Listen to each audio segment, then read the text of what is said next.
नेताजी सुभाषचंद्र बोस गृहनिर्माण संस्थेत संत रोहिदास महाराज जयंती उत्साहात साजरी।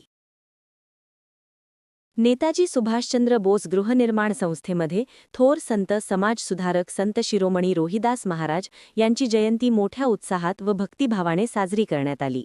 यावेळी संत रोहिदास महाराज यांच्या प्रतिमेचे पूजन करून पुष्पहार अर्पण करण्यात आले।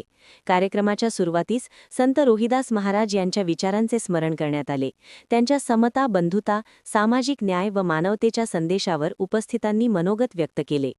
कार्यक्रमाला गृहनिर्माण संस्थेचे पदाधिकारी, सदस्य, महिला मंडळ, युवक तसेच लहान मुले मोठ्या संख्येने उपस्थित होती। समाजातील सर्व स्तरातील लोकांनी संत रोहिदास महाराज यांच्या विचारांचा अंगीकार करून समाज एकसंध ठेवण्याचे आवाहन यावेळी करण्यात आले। अशा स्पष्ट बेधडक बातम्यांसाठी आमच्या आवाज 24 न्यूज चॅनलला लाईक, शेअर आणि सबस्क्राईब करा।